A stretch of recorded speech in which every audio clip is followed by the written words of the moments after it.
বন্ধুরা আজকের আলোচ্য বিষয় হচ্ছে বেগুন গাছের পাতা হলুদের আসল কারণ কি কি কারণ দেখা দিলে আমরা এটাকে ভাইরাস মনে করব এবং কোন কোন লক্ষণ দেখা দিলে আমরা খাদ্যের অভাব ধরে নিব।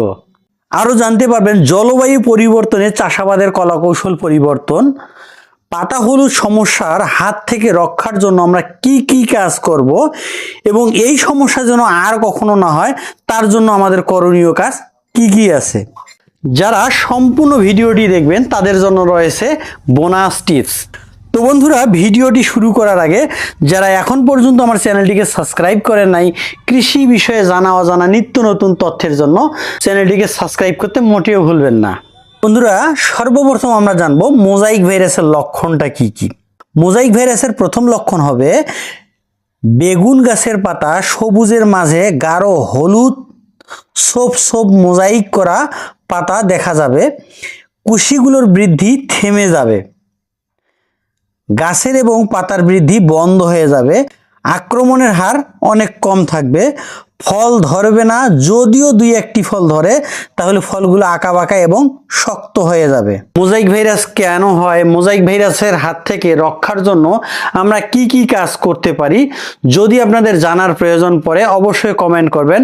আমি কার্যকারী সমাধান নিয়ে একটা নতুন ভিডিও তৈরি করব। বন্ধুরা এই ভিডিওটি অত্যন্ত গুরুত্ব সহকারে দেখবেন, কারণ এই ভিডিওটি দেখলে আপনাদের মনের সমস্ত ভুল ভেঙে যাবে।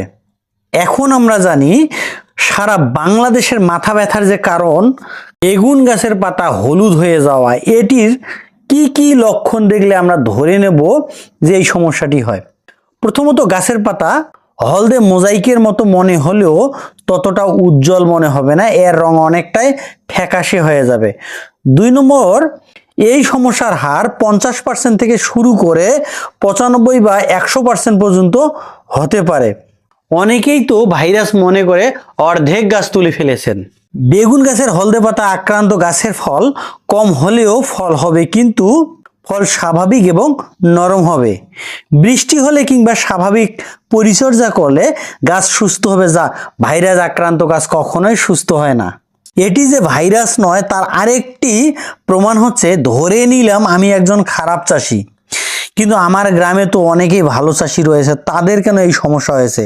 সারা বাংলাদেশের একই সমস্যা কেন? এ থেকে প্রমাণিত হয় যে এটি আসলে কোনো ভাইরাস নয়, বৃষ্টিহীন করা তাপমাত্রার কারণে এই সমস্যাটি হয়েছে। কি কারণে বেগুন গাছের পাতা হলুদ হয়েছে আসুন আমরা জেনে নেই। সর্বপ্রথম হচ্ছে পোকা ও মাকড়ের আক্রমণ। গাছ মাটি থেকে খাদ্য এবং পানি গ্রহণ করে সেই খাদ্যের মধ্যে ভাগ বসায় পোকা এবং মাকড়, ফলে খাদ্যের অভাব হয় এবং অভাবজনিত লক্ষণ পাতায় দেখা দেয়। 2 নম্বর হচ্ছে খাদ্য ও পানির অভাব। আপনি হয়তো খাদ্য দিয়েছেন, তাহলে খাদ্যের অভাব কেন দেখা দিচ্ছে? এর কারণ 2টি। গাছ সর্বদা দ্রবীভূত তরল খাদ্য, অর্থাৎ আপনি যে সারগুলো মাটিতে দিয়ে থাকেন তা পানিতে গলে যায় এবং সেই গলিত পানি গাছ গ্রহণ করে।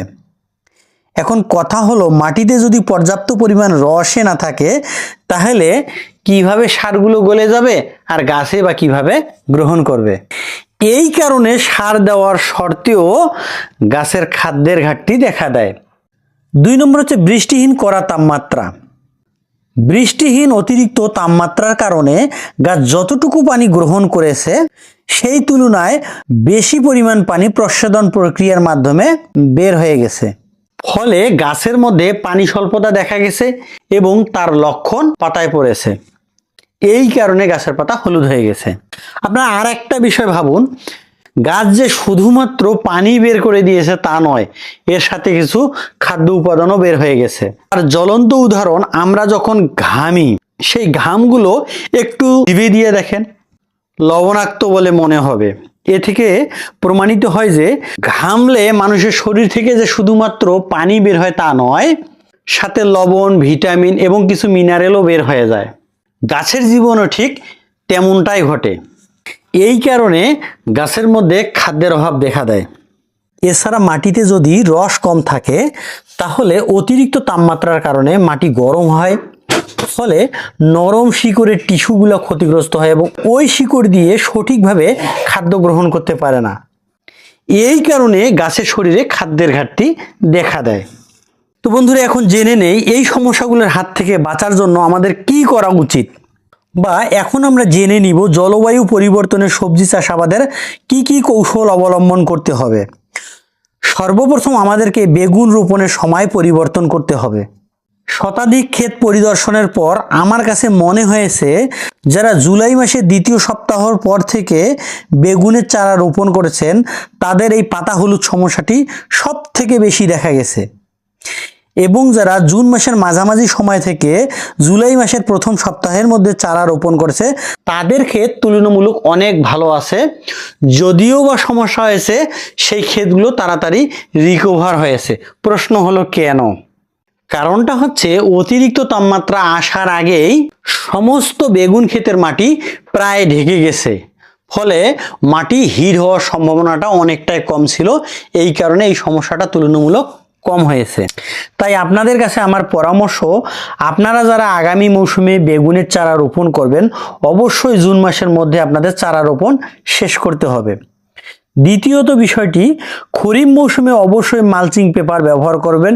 সম্ভব হলে মালচিং পেপারের উপরে আপনার খড় কিংবা কুচুরিপানা ব্যবহার করলে সব থেকে ভালো হয়, এতে মাটি ঠান্ডা থাকে এবং শিকড়গুলো ভালো থাকে। মালচিং পেপার ব্যবহার করলে কি কি সুবিধা পাওয়া যায় এই বিষয়টির উপর আমার একটা লং ভিডিও দেওয়া আছে, চাইলে আপনারা ভিজিট করতে পারেন, ভিডিওর লিংক ডিসক্রিপশন বক্সে। শুষ্ক মৌসুমে বা খরিফ মৌসুমে আপনারা যারা বেগুন চাষাবাদ করবেন তাদের উদ্দেশ্যে বলি, অবশ্যই আপনারা ভারী বুনটের মাটি অর্থাৎ দোআঁশ মাটিতে বেগুনের চারা রোপণ করবেন। কারণটা হচ্ছে দোআঁশ মাটির পানি ধারণ ক্ষমতা সব থেকে বেশি, ফলে মাটি ঠান্ডা থাকে এবং পাতা হলুদ সমস্যাটাও অনেকটা কম হয়। এরপরের যে বিষয়টি সেটি হচ্ছে ক্লিন কাল্টিভেশন, অর্থাৎ হচ্ছে জমিকে পোকামাকড় মুক্ত এবং আগাছা মুক্ত রাখা। আগাছা যে শুধুমাত্র খাদ্যে ভাগ বসায় তা নয়, রোগ এবং পোকামাকড়ের আশ্রয় হিসেবে কাজ করে। এর পরের যে বিষয়টি সেটা যে শুধুমাত্র ফসলকে সুরক্ষিত করে তা নয়, সারা পৃথিবীর সুরক্ষা কবচ হিসেবে ব্যবহার হয়। সেটা হচ্ছে সকল সমস্যার একটাই সমাধান, বেশি বেশি করে গাছ লাগান। এত সময় আমি আলোচনা করলাম সমস্যা না হওয়ার জন্য আমাদের কি করতে হবে। এখন যাদের গাছের পাতা হলুদ হয়ে গেছে তারা কি করবেন বা কি কি কাজ করলে পাতা হলুদ সমস্যাটির হাত থেকে আপনারা রেহাই পাবেন। শোষক পোকা অর্থাৎ সাদামাছি তাড়ানোর জন্য আপনারা ব্যবহার করতে পারেন পাইমেট্রোজিন প্লাস নিতেন পাইরাম। সেটা হতে পারে তড়িৎ, ফড়িং, পাইরাজিম, সাবা, পাইটাপ, রাউটার ইত্যাদির যে কোনো একটি, অথবা হাতের কাছে ভালো কোয়ালিটির এই প্রিপারেশনের কীটনাশক আপনারা ব্যবহার করতে পারেন প্রতি লিটার পানিতে 0.5 গ্রাম হারে। এর সাথে মাকড়নাশক হিসাবে আপনারা ব্যবহার করতে পারেন এমামেকটিন 1.8 ইসি। সেটা হতে পারে টক্সিমাইট, অ্যাম্বুশ, ভার্টিমেক, অ্যালবা, লিকার, সানমেকটিন, এদের মধ্যে যে কোনো একটি। 2 নম্বর বিষয় হচ্ছে শিকড় যেহেতু ক্ষতিগ্রস্ত হয়েছে এই কারণে আপনারা ব্যবহার করতে পারেন এস্টোলারুটন পরের দিন, এবং তার পরের দিন আপনারা গাছের অনুখাদ্য হিসাবে ব্যবহার করতে পারেন এনএসি গোল্ড, কমপ্লেসার সুপার, প্রোটোজিন, পিক, মোটিভাস, এগুলোর মধ্যে যে কোনো একটি, তার সাথে সিলিটেড জিঙ্ক এবং সলু পটাশ অবশ্যই অবশ্যই ব্যবহার করবেন। 3 নম্বর বিষয় হচ্ছে মাটিতে ঘন ঘন সেচ এবং খাদ্য একেবারে না দিয়ে হালকা হালকা করে বারবার দেবেন। যে সকল সার দেবেন urea, TSP, potash, sulphur, magnesium, দস্তা এবং বোরন। প্রথমবার বীজ ব্যবহারের পর অবস্থা অনুযায়ী 3 থেকে 5 দিনের মধ্যে আবারও সাদামাছির ঔষধ ব্যবহার করার প্রয়োজন। তবে বীজ যাতে রেজিস্ট্যান্ট গ্রো না হয় এই জন্য প্রথম দিন রাসায়নিক কীটনাশক ব্যবহার করার পরে জৈব কীটনাশক হিসেবে আপনারা বায়োক্লিন ব্যবহার করতে পারেন। তবে অস্বস্তিকর সাদামাছির আক্রমণ থেকে আপনারা যদি রেহাই পেতে চান সেক্ষেত্রে পেগাসাস ব্যবহার করতে পারেন। তবে পেগাসাস ব্যবহার করার আগে একটা বিষয় খুব সাবধান, কড়া তাপমাত্রা কিংবা ওভারডোজ ব্যবহার করা যাবে না, তা নাহলে পাতা ঝরে যাবে। প্রতি লিটার পানিতে 0.5 মিলি করে আপনারা ব্যবহার করবেন, অর্থাৎ 20 লিটার পানিতে 10 মিলি হারে। দ্বিতীয়বার কীটনাশক ব্যবহারের পরে অবশ্যই আপনারা কপার অক্সিক্লোরাইড কিংবা কপার হাইড্রোক্সাইড ব্যবহার করবেন, তবে কন্টিনিউ ব্যবহার করবেন না। 15 দিন অন্তর অন্তর কিংবা 20 দিন অন্তর অন্তর ব্যবহার করতে পারেন। যদি সম্ভব হয় এই সমস্যার হাত থেকে বাঁচার জন্য বৃষ্টি না হওয়া পর্যন্ত কিংবা শীত না আসা পর্যন্ত আপনারা প্রতিদিন দুপুরবেলা শুধুমাত্র সাদা পানি স্প্রে করতে পারেন। এতে গাছগুলো সতেজ থাকবে এবং বেগুনি রং অনেক সুন্দর হবে। আপনাদের জন্য কিছু বোনাস টিপস রয়েছে, তা জানার আগে যারা এখন পর্যন্ত আমার চ্যানেলটিকে সাবস্ক্রাইব করেন নাই, কৃষি বিষয়ে এরকম তথ্যমূলক ভিডিও পেতে ভিডিওটি লাইক করে চ্যানেলটিকে সাবস্ক্রাইব করুন। এই ভিডিওটি কেমন লেগেছে এবং কৃষির কোন বিষয়ের উপর ভিডিও দেখতে চান তা অবশ্যই কমেন্টে জানাবেন এবং ভিডিওটি যদি কৃষকের কোনো উন্নয়নমূলক কাজে লাগে তা শেয়ার করার অনুরোধ রইল। এবার আসি বোনাস টিপস। আপনারা একই সাথে এবং একই জমিতে 5টি ফসল কিভাবে করবেন।